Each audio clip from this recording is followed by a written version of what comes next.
Good afternoon and welcome back. Hope everyone had a good little break there. My name is Brian Molman. I'm your Department Membership Director, along with being Commander of Post 257 in Battle Creek, Emmett Township. I'm going to pick up the afternoon session here. We're going to cover probably one of the most exciting parts of the training. It's called Post Finance and Compliance Training. So we've presented this training a few times, and I think we got some very good feedback from it. So we'll go ahead and start. If you have questions during the training, please feel free to raise your hand, and we will we'll get with you. Try to respond to your questions. Okay, first we're going to cover what I want to call is basic finances. We're going to talk about what compliance is. We'll talk about starting up a new post. We'll talk about the legal organization of the post. We'll talk about some of the applications that are required, whether it be through LARA, which we touched on before, Michigan Department of Licensing and Regulatory Affairs. Talk about our EIN, talk about our tax exempt status, and also Michigan sales tax. And then we'll go into some of the annual filing requirements, just kind of an overview first, and then we'll go into the 990, the LARA, the post officer insurance, which was talked about earlier as well, and what to do if we have a change in post management, which frequently happens almost annually. So in order for a post to be in compliance, post must submit all federal and state mandated applications and forms on a timely basis as required by their individual circumstances. This also includes providing national with the post EIN via the judge advocate letter, or commonly referred to as an inclusion letter. So the post will be included in the American Legion's group exemption letter. This allows you to become tax exempt. So we're starting a new post. First step, obviously, is to apply for a charter. Once you have that charter, you need to sit down and decide what you want the legal organization of the post to be. You have a couple options. It can be a charitable organization, a group of members, a group of people, and it's not a corporation. Or you can be a corporation that allows you special protections under law. There's steps involved with that. You have to submit articles of incorporation to the Michigan Department of Licensing and Regulatory Affairs, or LARA. There's an annual fee required. Currently it's $20. You may have to get some legal assistance filling out the articles of incorporation. But again, remember, LARA filing has nothing to do with your tax exempt status. Okay, your tax exempt status is only handled through the IRS. So for the basics, if you want to apply for an EIN number, or commonly referred to as a tax ID number, you can mail or fax the IRS a form SS4. You can get that form at this link. And again, these slides will be shared on they're actually shared out there right now on the department's website. So you can refer to these anytime you'd like. In addition to mailing or faxing the SS4 in, you can apply online. There's a website there. That's the link. The advantage to applying online is you get an immediate response with your new EIN number. When you're filling out the SS4, you have to indicate the type of entity you are, whether you're a corporation or whether you're a other nonprofit organization, or not a corporation, or a group of people. Okay. Okay, what's a 501c19 organization? As an American Legion post, we are all 501c19 organizations, or should be. Okay. Definition of a 501c19 is a post, organization, auxiliary unit, etc., of past or present members of the Armed Forces of the United States. Contributors may be able to deduct contributions they make from your income tax. Also, there's no income tax liability on income generated from the nonprofit activities of the post, fundraisers, all kinds of things along that line. A lot of our activities. If the post owns real property, you may be exempt from paying property taxes in Michigan. You'll need to check with your local taxing unit to be sure of that. You're also exempt from paying sales tax on items purchased for charitable purposes. So 501c19 must be operated exclusively for one or more of the following purposes. Number one, to promote the social welfare of the community, or to assist disabled and needy war veterans and members of the United States Armed Forces and their dependents and the widows and orphans of deceased veterans. You can also provide entertainment and care via, the VA hospitals. You can carry on programs to perpetuate the memory of deceased veterans. You can conduct programs for religious, charitable, scientific, literary, or educational purposes. You can sponsor or participate in activities of a patriotic nature. One of the best examples I can think of is Flag Day, okay, Veterans Day. Also, the 501c19 is allowed to provide insurance benefits for members or their dependents. That's where the LIT comes in, okay? And to provide social and recreational activities for its own members.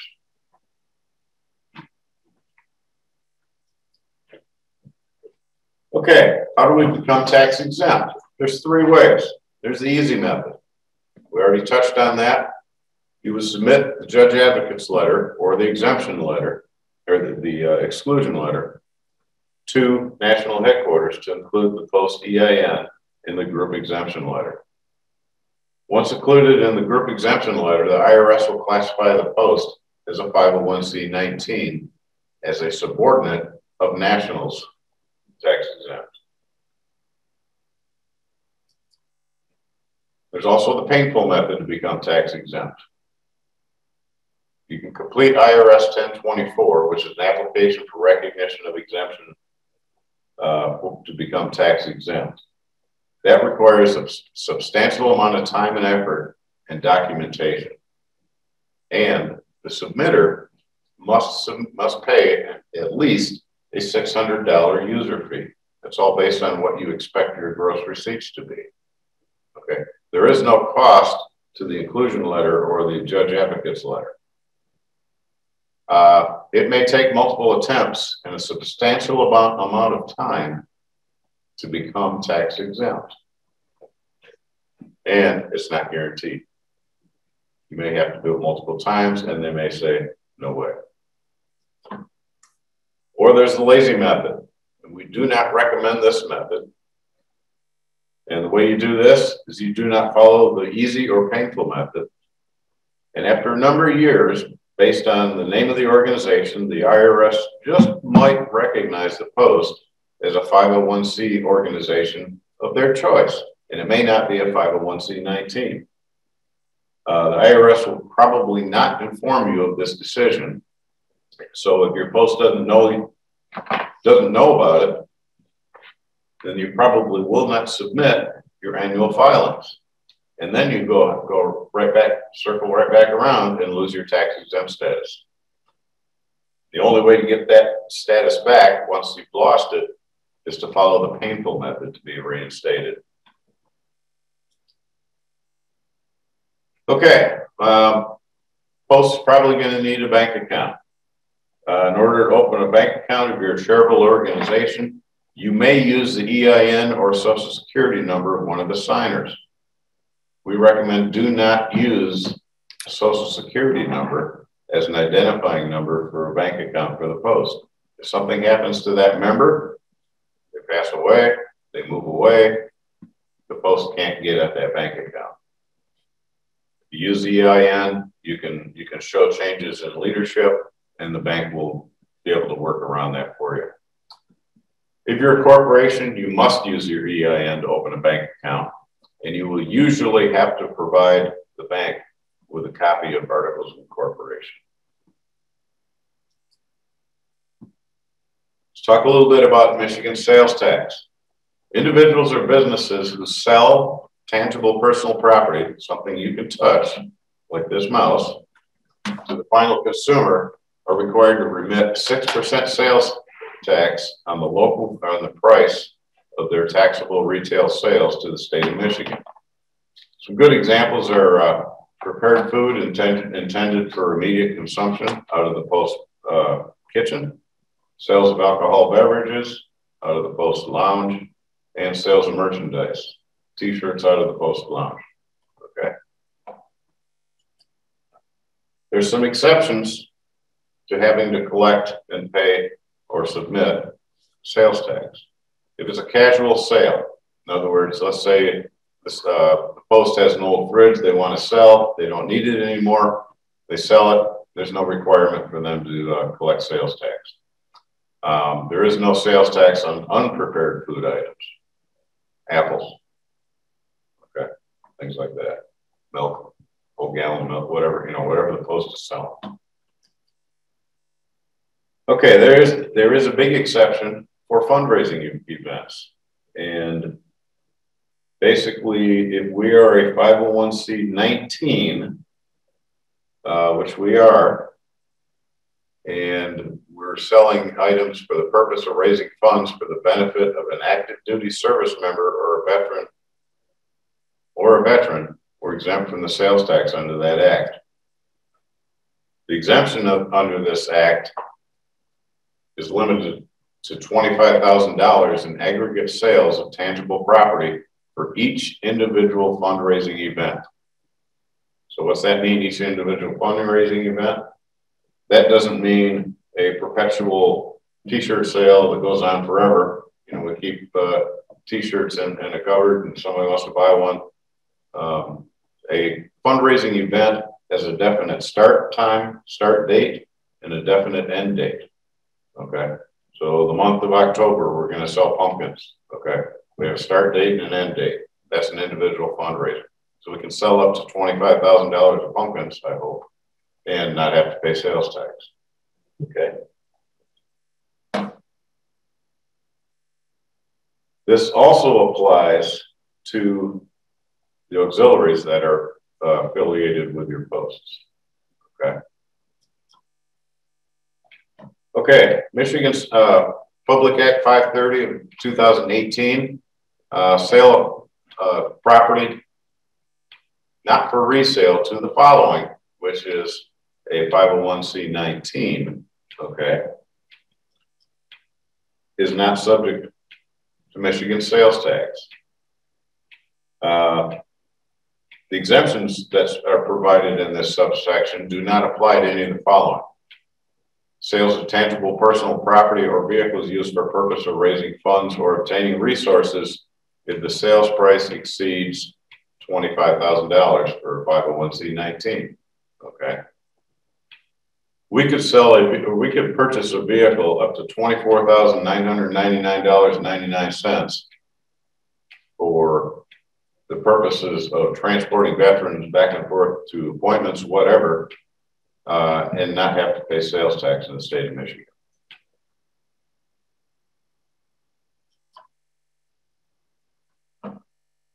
The exemption under this subsection is only to the extent that the property is used to carry out the purposes of the organization or to raise funds necessary to carry out the purposes of the organization, as it's stated in your bylaws or constitution.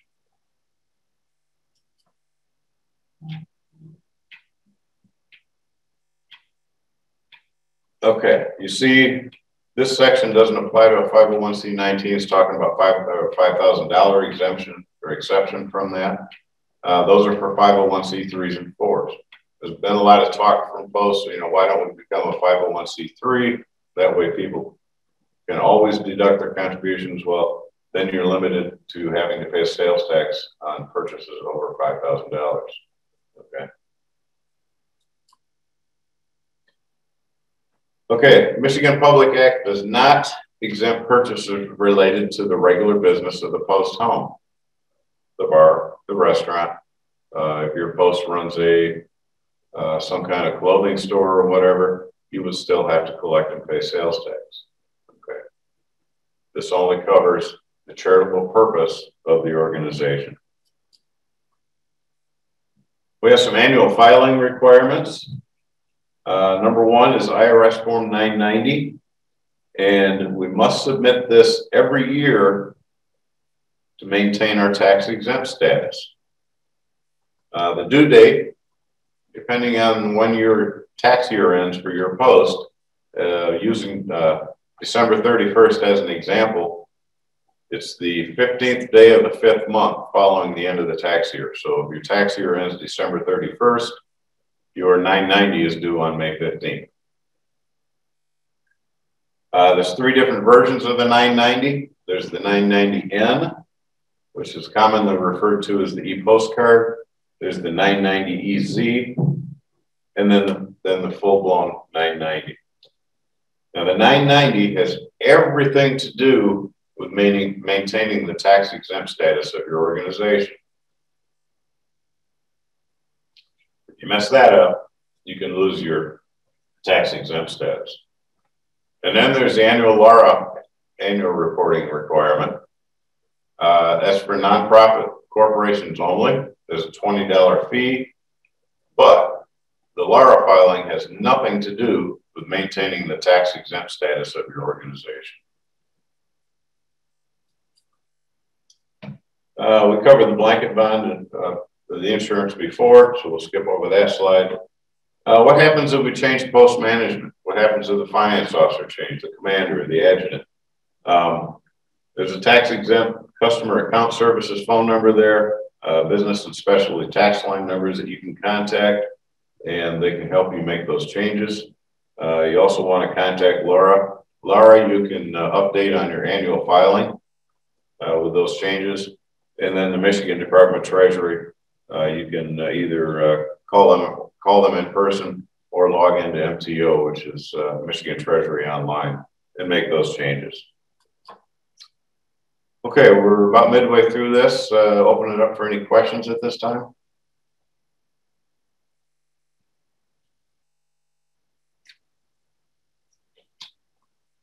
Okay, no questions, we'll proceed. Okay, this section we're going to cover some of the annual filing requirements in detail, the IRS Form 990 and the LARA filing. We also want to find out, how do we know if we're in compliance? Okay, how do we check that? Are we included in the group exemption letter? Are we a corporation? Okay. And bottom line is, what is our tax exempt status? Okay. If we're out of compliance, what are the solutions to get back into compliance? And then we'll talk about something called unrelated business income. IRS Form 990 must be submitted every year. And the example I gave was May 15th for December 31st tax year to maintain your tax exempt status. 3 different versions. It's the 990N, which is the e-postcard, the 990EZ, but I can assure you the 990EZ isn't as easy as the name implies. Okay. There's also the Form 990 that requires very complex calculations and details, and that usually would involve a professional tax preparer. Okay, the 990N came into existence in 2008. Okay, that changed the annual reporting requirements so that everyone who is a tax exempt organization must file. That's where a lot of us got in trouble a number of years ago. Prior to that, if your gross receipts were only over a certain amount, only then would you have to file a 990. If you were less than that amount, you had no filing requirements to maintain your tax exempt status. The problem was the IRS wasn't very good about sending the letters out, invitations out to file a 990, so a lot of folks didn't know about it, or just got tossed in the circular file. Okay. So on a 990, there's very little information required.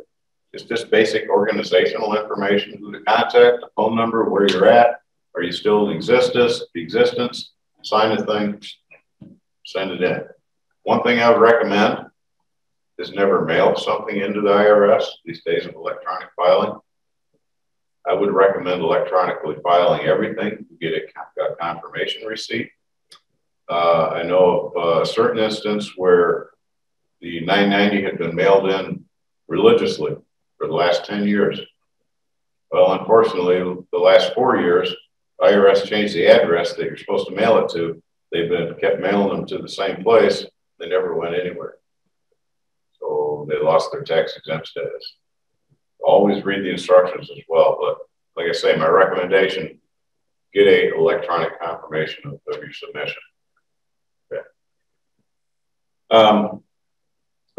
You can file a 990 if your gross receipts are less than or equal to $50,000 average per year. So you can have 1 year that goes about 60, but all the rest of the years you're about 35. So your average is below 50,000. Okay. That includes dues. Brian? Yes. Question from Michael Green. Yeah. I'm still trying to understand why we are required to file a 940 and a 941. Okay, 941 is a quarterly report for submitting employees, federal withholding, Social Security, and Medicare. Okay. If you do not have any employees, do not pay people. Okay. There's no requirement to fill in to send in a 941. Okay. Does that same thing with a 940? The 940 is a federal unemployment. If you don't have any employees, you get no unemployment liability. So does that answer your question?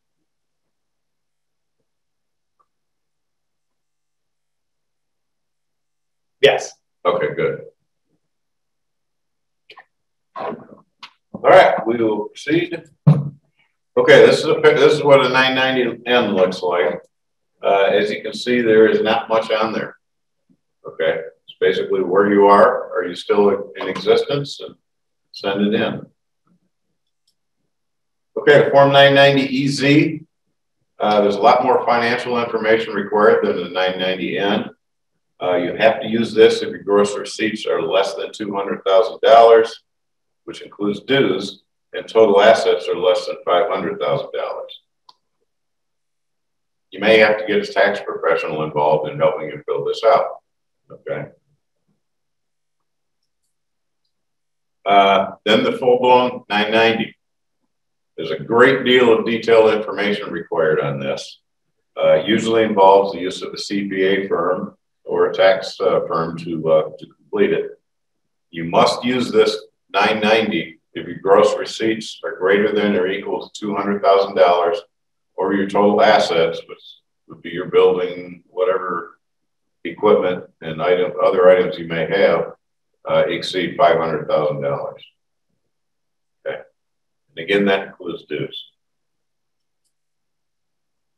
All right. What happens if we don't file a 990? If you don't file a 990 for 3 consecutive years, the IRS will automatically revoke or take away your post-tax exempt status. What's that mean? Donors will definitely not be able to deduct contributions to your post from their income taxes. And here's the big one. Now the post is going to have to pay income tax on any profits they had from any fundraisers. Okay. If your post is a corporation, you will now have to file an IRS Form 1120, which is a corporate tax return. And if your post owns property, your post home, that would definitely no longer be exempt from paying property taxes in Michigan. So it's going to cost you a lot more than the $600 reinstatement fee that we're going to talk about a little later. Okay, the LARA annual report. These are annual reports for nonprofits, nonprofit corporations, and they must be received by the corporation division by October 1st. Again, there's a $20 fee associated with this. However, if you fail to submit your report and the fee within 2 years of the due date of the report, that could just be one report that you missed, the corporation will automatically dissolve under operation of law. So it's very important to keep all these forms up to date and all these filings. Okay, are we in compliance? Are we included in National's group exemption letter? This, I believe, is an old link, and I don't know if this list exists anymore. But we'll give it a try here real quick.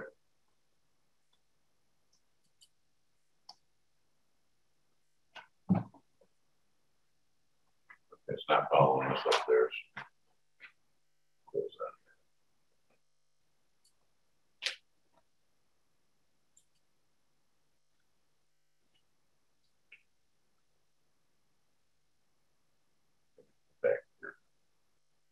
You're still on your PowerPoint.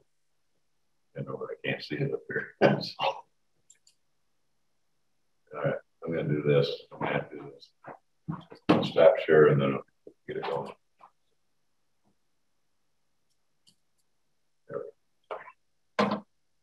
Okay, that link no longer works, but we got a question up there. Will Laura send us the annual renewal notice automatically, or do we need to keep track of due dates ourselves? That's a good question. And yes, Laura will mail you your annual renewal notice. They will include in that notice some login credentials that you will need to set up your online account, because you do all that online. So we have to last registration. Yeah, it's a good point. That renewal notice is mailed to the last known registered agent. So that's why it's very important that you keep all that information up to date. Good question. Thanks, John. Okay, are we a corporation? We can search on Laura. Let's say we don't know our corporation ID. Every corporation is issued an ID. It has nothing to do with your EIN. You can go online and search Laura at this website, or you can call Laura, and they're actually very helpful. You call them up and ask them to do some searches.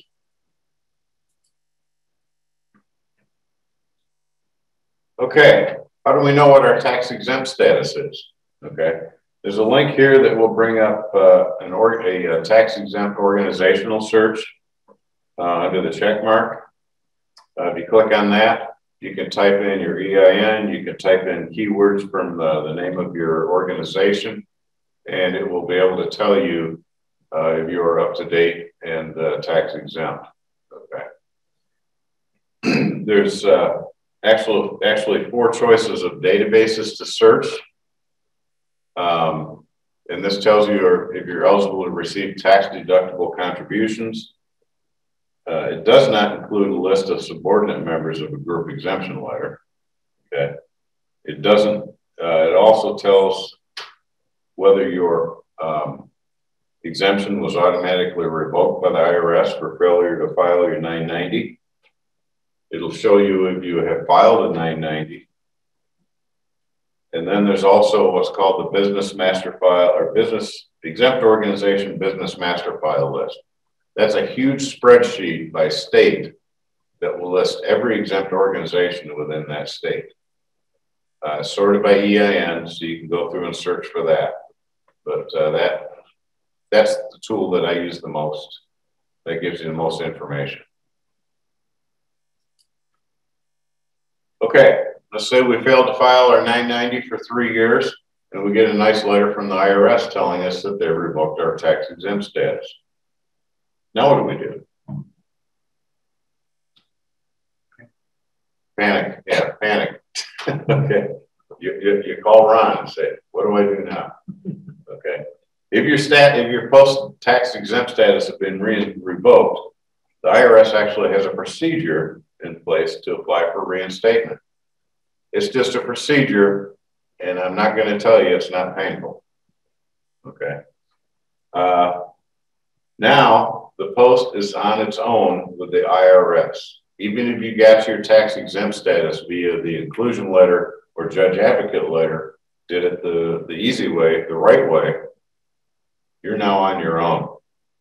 All the judge advocate letters in the world won't help you now. Okay.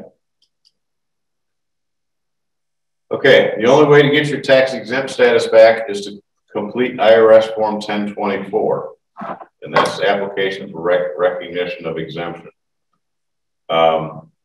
Depending on how long ago your tax exempt status was revoked, you may be able to use a 1023. Okay, there's different circumstances.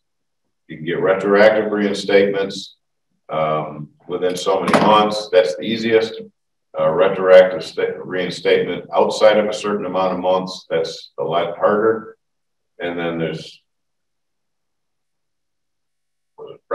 non-retroactive reinstatement, which means you start from whenever you applied, just like getting a new tax exempt organization. Takes a lot of time. It's going to cost you at least $600 to get it reinstated. And again, it may take multiple attempts to get this done. And again, it's not guaranteed. All right, let's talk a little bit about unrelated business income. Even though an organization is recognized as tax exempt, it still may be liable to pay income tax on its unrelated business income. But for most posts, for most organizations, unrelated business income is income from a trade or business regularly carried on that is not substantially related to the charitable purpose of the organization. Okay.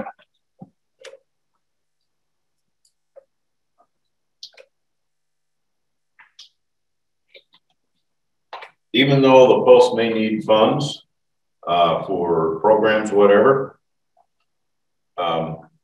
if it comes from an unrelated business, regardless of the organization's need for the funds, it's still considered unrelated business income. So any organization, any exempt organization that has $1,000 or more in gross income from an unrelated business must file a Form 990T, which is a schedule that goes along with the 990. That's where you would pay your income tax on that. Okay, there's some exceptions to the unrelated business income. Conducting any game of chance by a nonprofit organization in the state of North Dakota. Well, I guess we're not in North Dakota, so that doesn't apply to us. But conducting a trade or business that consists of bingo games. So there's no, that's not, bingo is not considered unrelated business income. Okay, pretty much covers everything. Come to the end of session 2. Open it up for questions at this point.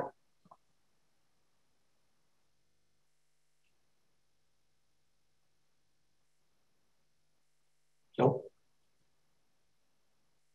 Okay. Well, I want to thank you. Any questions that you may have, you can email me directly if you'd like, or through the department. Again, my name is Brian Molman, and love to field any of your questions that you may have.